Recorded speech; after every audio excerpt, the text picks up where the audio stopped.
Hold on. Let's make the proper introduction. Yes, man. We got our families. We got our family. Yes. Yes, we man. got LA Sunshine. Living legend. The legendary. What's up, of fellas? the Treacherous 3. And they don't even understand your basketball knowledge and history. I mean, share with us, please, brother. Talk to us. How you feeling, LA? I'm good, man. You know, all things considering this wacky climate we got going on right now. But I'm good, all things considered. As long as my family's good, as long as y'all good, man. You know what I'm saying? I see y'all doing y'all thing. Yes, man. I don't. We are. I see you got your favorite color on yellow. Always, man. I can't even help it sometimes. Like that's just natural, you know. Sunshine. Yes, hold up. If anybody else can see, look up in the right hand corner. You can see those leather suits and those white leather shoes I got on right there. Whoa, you can see those leather suits right there, boy. I tell you. So, hey, this once again, yo, we have LA Sunshine. Yes, sir. Y'all see the legendary LA Sunshine in the building, man, from the Treacherous 3. My big brother, my big uncle, man, play Chuck a Lug with him. Look, you know, he took care of us. Watch, right? Exactly. So, just quick, fast, LA. Your basketball knowledge. People really don't understand. Just talk a little bit about your history of basketball and what basketball did for you in our neighborhood. You know, coming up, that was always the thing to do. For first of all, I mean, I'm talking about from infancy. Like, you know, we 6 and 7 years. I'm 6, 7 years old. You know what I'm saying? It was a badge of honor just to be able to be on the court because the court was actually where everybody gravitated to. Not necessarily just to play ball, but that was the hubble. That was the spot to be at. So when you have enough chops to be able to get on the court and play, and fortunately, I was me and God bless my brother Chucky, who passed away very early. Yeah, Chuck Harvey. You know, we was pretty good. You know what I'm saying? So we was making a little, you know, with this. It's a badge of honor when the older cats that's coming to block and they don't say immediately get off the court. They go, oh no, we're gonna watch LA and we're gonna watch him and Chuck play ball. That meant something. So I took basketball to heart. And it was my outlet. I tried out for Stone Gym. All of us, matter of fact, a bunch of us. Me, Chuck, Phil, Pochop. I'm talking about my crew from way back. I'm talking about 11, 12 years old. And when I tried out for Stone, I was the only one out of the crew that made it. But I was playing behind. I was Mo Hicks' sub. I ain't never get to play. You know, keeping it a buck, you know what I'm saying? Because, you know, Cat was gifted for a good minute. And he was taking his basketball very serious. But immediately after that, I got into the hip hop thing. So my basketball desires kind of waned. I just loved playing it, loving the competition of it. Not necessarily because my crew used to even get mad at me about not liking or caring whether or not I won on the court. Because if we just playing, we playing ball. I'm enjoying the fact that we playing ball more so than the fact that I'm going to win. But I was competitive. I was fairly decent for my time for a short span. I had a little skills. Right. Yes. Once again, y'all, we have LA Sunshine in the building, the legendary, one of the hip hop pioneers, man. From the crew Treacherous 3 with Mo D. Another question. Talk about your history with Rice High School. Well, yeah, that's funny how, you know, me starting my basketball acumen with Mo Hicks, and Stone Gym. And as we grew older, Mo stayed in the game. He went to college, you know what I'm saying, had a couple of pro tryouts and stuff. And that's always been my man. That's always been my man since elementary school. So when the opportunity presented itself, I think I got with Rice. My history in terms of dates be horrible. I think it was 94, 95. That was one of my first year. What players you guys had? Man, I think coming in was the first year was Satin, I think. Yeah. Kenny Satterfield and that crew. Yeah. And I wasn't coming in as a basketball savant per se. I was coming in more as a mentalist, you know what I'm saying? My job, I prided myself in being just keeping the cats and having an even keel, because you're talking about high school cats in the hood, in the city, and it sounds cliche-ish, but you know what I'm saying, that's their outlet. That's, you know what I'm saying, and these kids for intents and purposes, that group, the first group, they weren't kids. They was men. They was young men. You know what I'm saying? Yeah. Some of the cats did some things that, you know, we wouldn't want to talk about. You know what I'm saying? But me being in a position to be able to keep an even keel with them cats, because some of them cats, you know, you don't get no rag. You think you're getting overlooked. You ready to become a coach. I'm telling you, man, you talk to your man, I'm coming for his head. Like, you talking about 17, 18-year-old kids. For me to be able to have that conversation with them, for them to look at me as somebody that they could come and holler at without catching any ramifications behind it. Because, you know, who wants to threaten their coach in the real grand scheme of things?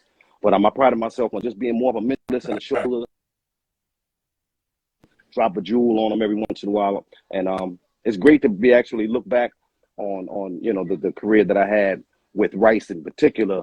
That, you know, we won some stuff. I think we won six state championships in 19 years. Coach was the only one that did at that time had done. He won a public championship and a Catholic championship, which had Public and Catholic. Yeah. So you talk about, you know, some young gritty black boys in the middle of Harlem doing their thing. I remember the when it, having a bad day, ready. Kenny was a man. Kenny was like, man, when he talking about one of the fellas on the team, like, yo, I'm ready to bring this and that, XYZ, blah, blah, blah. Bro, you got bigger things to focus on. He didn't want to play. He was tight. We had a little 15-minute conversation, and we went out to Jersey City because he wasn't even going to go. We went out to Jersey City, Madhouse, the #1 team in the nation. We beat them in overtime. Kenny started the game off the tip. I forget who was center was. Whoever tipped him the ball off the break, right off the very first play, boom, banged it on everybody. Jim just went berserk, like, oh, okay, these cats can play. And we wound up beating them. And that was our come up. That was the beginning of, you know, these cats from Harlem, we're going to make a little noise. And we did that. Yeah. Yes, sir. Yes, sir. Yeah. So, like I said, once again, y'all, LA Sunshine in the building. LA, how does hip hop and basketball relate, especially in your day? Wow, that's a very good question. I'm loving y'all. It's interesting because what speaks to my basketball acumen and the merging and the bleeding of hip hop and basketball was, unbeknownst to a lot of people, like I'm talking about probably 1980, if 80, yes. We had our record company right here on 25th Street, Enjoy Records. That was the first label that we was on. And, you know, that was the hubble that cats and that was on the label would congregate at. And Greg G and the Disco Four from Uptown, Drew Hamilton, cats that are widely known and big up for doing the entertainers tournament. We would come in and be in the restaurant every once in a while talking about basketball, this, basketball. Yeah, we'll give y'all the business. We give y'all the business. All right, so we set up a game to play in Mount Morris Park. Part of the reason why it took so long for summer, we were supposed to play the middle of summer. We wound up playing in the middle of the summer because we were still performing and traveling. But we agreed to play. We played in Mount Morris Park. We pulled the music out, and that was the very first entertainers basketball game. It wasn't designed as it was going to be musical moguls that's investing into teams. It wasn't nothing like that prior. In the early 80s, it was actually us. It was me, Big Hank, your brother Don Ice, Easy Lee, our crew playing Mo, you know, and Fever, Play the Bids, Disco 4, and it just started gaining some traction. And I wound up picking up the mic and commentating the games. I was the first one to ever commentate a game. But most, unbeknownst to most people, the Entertainers Basketball Classic, I started it. Wow. That's a breaking story here on All Ball with Uncle Rice. Yeah. I mean, you could ask all the cats. I mean, Greg is not here to get at shout out to Greg. Shout out to Greg Maris. Big shout out to Greg Maris, man. I give him because they came in for years, man. Yeah. He had to resolve. Most respect to Greg Maris and his family. Shout out to Greg Maris, man. I appreciate that. He had the vision and the resolve to be able to carry that further and take it to another level. To the next level. Right, because if you know, I mean, during that time, right then, that's when Feel a Heartbeat blew up. That was, you know, one of our major hits, and we was on the road regularly, so we wasn't here during those weekends. And they, you know, no slight on them, they weren't as popular at the time. So he Right. had the time and the capability to get that joint off the ground, and I'm glad because it didn't fall into no better hands than the Greg and Gus and the crew. That's for sure. Yes. That's for sure. Yeah. Greg was Because great. they Just definitely great took it. for years. They Entertainers took it to Shout out to the Greg highest Marriage. heights. Yes, sir. I mean, come on, that's Shout out to Greg. you can't go nowhere on the face of the earth and mention the basketball classic, the EBC, and cats not know what you're talking about. You know what I'm saying? So that's phenomenal in its own right. That's right. That's like an NBA player's resume. I want to come play on 55th Street, man. Yes, man. That's everybody play up on 55th Street, man. Come on, man. Shout out to Greg for making that possible. If you ain't playing up there, you ain't really balling. Like, I'm especially if you deem yourself a street baller, that's what your aspirations are to be able. I want to play at 55th Street. I want to play rough. You know what I'm saying? And cats and part of our lore is, and you cats can attest to it, is, you know, the basketball tournament that we had when we did Young World up on the hill. All the cats that played in the major tournaments, right? You know, King Domes and 55th Street and the whatnot. They started in Young World. You know, they came and played in Young World. Super bitty when they was nobodies, and they learned some skills right there. I'll name some of those. I'm glad I'm sure you do, Sickle. I'm sure you do, because you know you cats, and I take my hat off to y'all, because y'all, the passion that you cats have for basketball is authentic. It's genuine. It's not something that's fabricated that cats just look up, because anybody can look up a bunch of stats, and there's nothing wrong with having those historical records, but the passion that y'all speak to, it oozes and comes out of your personality. So your joint, y'all headed for big things. Yes, thank you. Appreciate it. We're not gonna keep you long, man. We know you're very busy, man. Like I said, we really appreciate you, big bro. Like I said, once again, y'all, we have LA Sunshine, a legendary LA Sunshine. Founding that's family right there. That's definitely of hip hop. One more question before you get out of here. Cool. Let's talk about our neighborhood, the Wild Wild West, Squilla Hill. Yeah. In our neighborhood, because people really don't understand what basketball meant to us in our neighborhood. Like, literally, basketball was everything. It was everything. It was and at the risk of being more cliche-ish, it kept us more unified, I believe, than the average neighborhood. Because you know, if you cut from the floor from the hill, you know, it's hard to almost hard to give somebody what that example feels like, what that whole energy, what that vibe is. But I tell people all the time, the hill, the Wild Wild West, that's a planet of its own. Like, everybody will come there. When we bring strangers, they never want to leave. Yes, they stick. They stick like a nice thick. Our block is nice. Muffin to your ribs or something. Yeah, everybody come, but it definitely was part, not just part of what the hill represented. That's what we prided ourselves on, that traveling, going to other courts. We go to Grant, we go to St. Nick, we go to Manhattanville, we go to different parts. And no, let's get a good game in. And there was nothing above playing a good game. We play ball, and I'm sure everybody can attest to in other neighborhoods, that you play ball from sunset. I mean, from sun up to sunset. But man, up there, we played 12, 13, 14 games from 9 o'clock in the morning. Don't let it be a Sunday classic, man. Where all the chicks. We had our own fake tournament. Everything. Yes. We had our own tournament, Sunday classics. Hold on. Let me be the youngest of the bunch that explain to everybody. We had our own NBA in our bar. Yes. Y'all Sunday morning. We had the draft. Hold on, y'all was out there 8 in the morning, stretching, practicing, and all that before the game at 9 o'clock. And we really was out there sitting around watching y'all till 1, 2, 3 o'clock, and couldn't get on that court until y'all was finished. Yo, but what's beautiful about that, man, is had t-shirts, colorful t-shirts. Right, teams. that's what I was about to say. What was your team? We took it so serious. We were just out there one day. I was down with but what is it? What I even named the group too. You down with my brother team? That must be more better.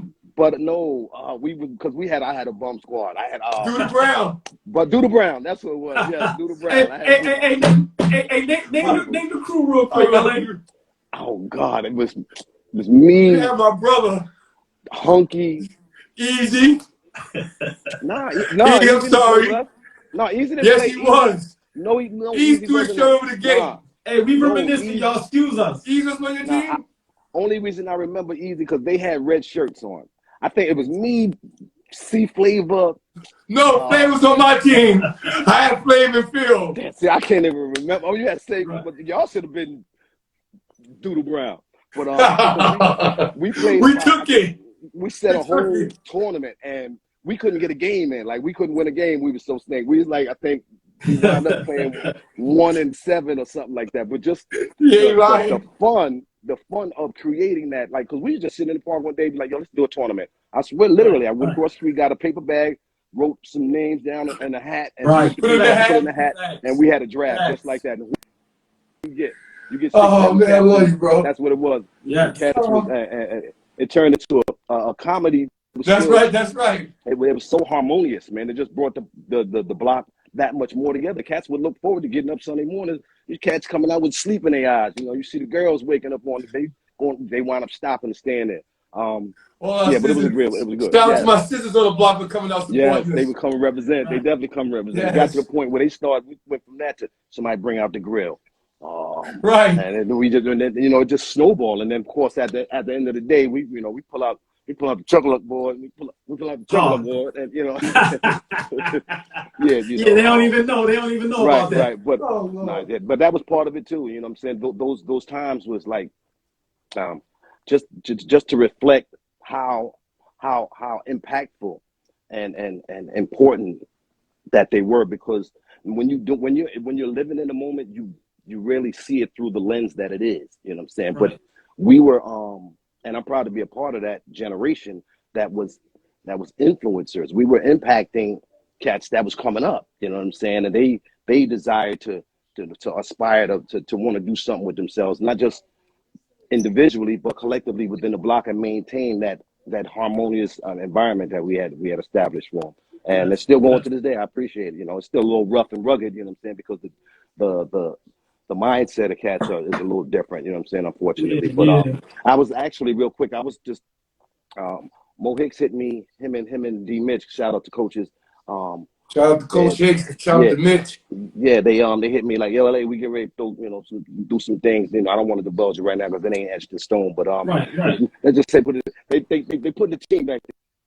We're gonna do some things real soon. If not coming up this year, definitely. And we nice up in that park, man. This climate that it is now, man, it's I think we're doing a big disservice if we don't, like I'm talking about, just the way the climate of the world, the state of affairs today. Right. I would have preferred more cats to be, and I don't like using that term woke because it's so cliche-ish, you know what I'm saying? But just I want cats to just dig in a little deeper to see what's going on. But with that being said, there's a necessity for us to have Young World / number 2 or whatever we're gonna get down and call it, because since we've stopped the tournament, you can't get a good checker game going on in the park. You know what I mean? And that ain't good. So I think it's incumbent upon us as the elders, because whether we want to admit it or not, we the elders. You know what I'm saying? Some cats don't want to claim it, but we the older cats. So it's incumbent upon us to make sure that we try to affect some kind of change, and that's what we're gonna look at doing. That we're gonna try to very seriously look at doing Young World. So Ice, keep your voice ready, bro. I'm here for you, big bro. Hey, man. Anything y'all need from us, you already know, man. It's just we're a phone call away, man. It's not a problem. Anything you need, we here. Appreciate you showing us some love and coming on our show. Man, I love y'all, man. Yes, I love what y'all doing. Big shout out, man. I'm loving it, man. All ball. Man, shout out to you, LA Sunshine, living legend, man. Yes, Stop yes. it, get them out of here. Like I love it, man. I love it. I'm loving it, man. Because you need that. You need that to be able to release and get out and be just have some dialogue that ain't about the stressing and striving of what's taking place right now. So everything that y'all doing is commendable, man. I appreciate it. Yeah, and y'all knowledgeable. Yes, man. man. How you doing? Y'all make it easy. I mean, I appreciate y'all. Keep doing what y'all doing. Yes. And thank I'm you. Once again, y'all, we have the. Yes, come on now. You already know, Big On. Thank you, big bro. Yes, and once again, y'all, we got the legendary LA Sunshine of the Treacherous 3 from my block, the Wild Wild West, Skrilla Hill. Like I said, man, big bro, yes, we love you to death. We appreciate you. We know you're a very busy person. Thank you, big bro. Hey, man, love you to death, man. Love y'all back, man. Keep doing what y'all doing. Hit me. I'm a phone call away, man. Love y'all. All right, love you. Too, yes. man. One.